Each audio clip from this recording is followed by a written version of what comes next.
एक समय की बात है। एक जंगल में बहुत सारे जानवर रहा करते थे।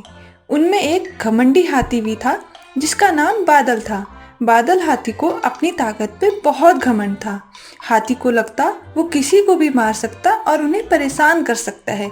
जंगल के सभी जानवर हाथी से बहुत परेशान थे। एक समय ऐसा आया कि जंगल में सूखा पड़ गया। सभी तालाब, नदी और पेड़ सूख गए। सभी जानवर जंगल छोड़ के जाने लगे। बादल हाथी भी भूख और प्यास की तलाश में दूसरे जंगल को रवाना हो गया। पता नहीं कब तक जाना होगा। अब तो मेरी बहुत हालत खराब हो रही है भूख और प्यास से।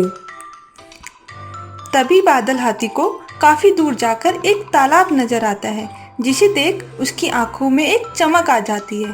तालाब के पास जाकर हाथी पानी पीने जैसे ही वहां जाता है, वहां सिम्बा शेर आ जाता है। सिम्बा शेर कहता है गुस्से में, तुम हमारे जंगल के नहीं हो। तुम इस तालाब का पानी और इस जंगल का कोई भी फल नहीं खा सकते। ये सब हम जंगल वासियों का है। तुम यहाँ नहीं रह सकते। तुम्हें यहाँ से जाना होगा। ऐसा सुनकर बादल हाथी गुस्से से लाल पीला हो जाता है और कहता है, तुम्हें मेरी ताकत का अंदाजा नहीं है। मैं चाहूँ तो तुम्हें अपने पैरों के नीचे कुचल सकता हूँ।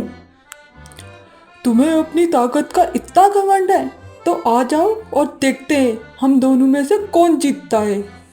हाँ हाँ, आ जाओ। ये कहकर दोनों लड़ने लगते हैं।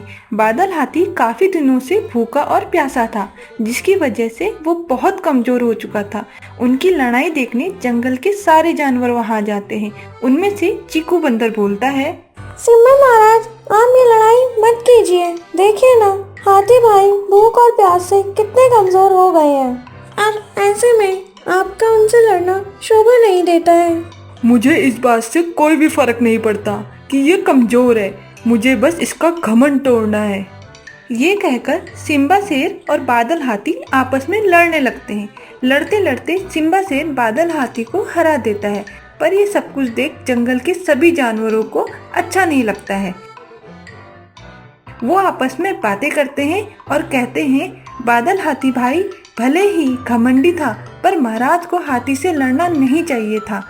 देखो ना, वो कितना कमजोर हो गया है। हाँ हाँ हाँ, देखो, मैंने तुम्हें हरा दिया ना। अब तुम इस तालाब का पानी नहीं पी सकते हो, ना ही इस जंगल का कुछ खा सकते हो। हाथी वहाँ तालाब के पास असहाय पड़ा था। बहुत अंधेरा हो चुका था। सभी जानवर वहाँ से चले गए। तभी चीकू बंदर आता है। चीकू बंदर अपने साथ बहुत सारे केले लेके आता है और बादल हाथी को देते हुए कहता है, ये लो हाथी भाई, आप ये खा लो, आपको थोड़ा ताकत मिलेगी। मैं आपके लिए पानी भी लेकर आया हूँ। केले देकर चीकू बंदर वहाँ से चला जाता है। थोड़ी ही देर में कुकू खरगोश आता है अपने साथ बहुत सारे गाजर लेके। वो बादल हाथी को देते हुए कहता है, आप ये गाजर खा लेना, आपको थोड़ा ठीक लगेगा और आप अपना ध्यान रखना। मैं भी चलती हूँ। ऐसे ही पूरी रात जंगल के सभी जानवर आते हैं और अपने साथ कुछ न कुछ खाने का लेके आते हैं और बादल हाथी को देते हैं। ये सब देखकर बादल हाथी को बहुत रोना आता है और वह मन ही मन ये सोचता है, मुझ में इतना घमंड था। मुझे हराने के बाद भी इस जंगल के जानवरों ने मेरे लिए इतना सब कुछ किया और मेरे लिए सभी कुछ न कुछ लेके आए। बादल हाथी कुछ खा पीकर और कुछ फल गाजर खाकर थोड़ा ठीक हो चुका था।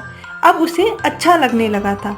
तभी हाथी सोचता है, मैं इन सबसे माफ़ी मांगकर यहाँ से कहीं दूर चले जाऊँगा और मैं भी इन सभी की तरह सबकी मदद किया करूँगा। तभी हाथी देखता है सभी जानवर अफरा तफरी में इधर से उधर भाग रहे हैं। तभी बादल हाथी कुकू खरगोश से कहता है, अरे अरे, तुम क्यों भाग रहे हो?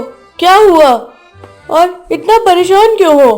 कुकू खरगोश हाँफते हुए कहता है, भागो यहाँ से, जंगल में शिकारी आ गए हैं, सबको मार डालेंगे।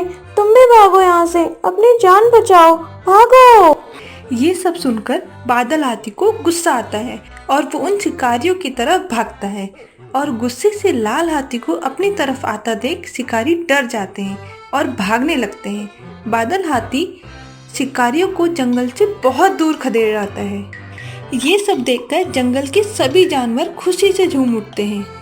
ले, हम सब बच गए। तुम्हारा बहुत शुक्रिया करते हैं हाथी भाई, तुमने हम सभी की जान बचा ली है। तुम्हारा ये एहसान हम कभी नहीं भूलेंगे।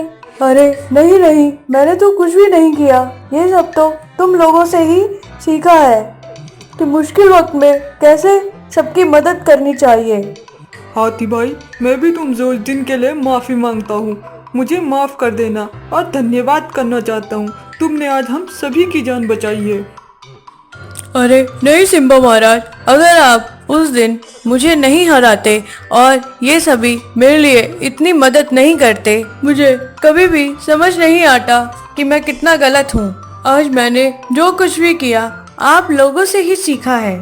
ये सब देखकर जंगल के सारे जानवर खुश हो जाते हैं और बादल हाथी भी उन सभी जानवरों के साथ मिलजुल कर जंगल में ही खुशी खुशी रहने लगता है। मेरे प्यारे बच्चों, इस कहानी से हमें ये सीख मिलती है, घमंड में किसी को छोटा या बड़ा नहीं समझना चाहिए और हमें मिलजुल कर रहना चाहिए और सबकी मदद करनी चाहिए।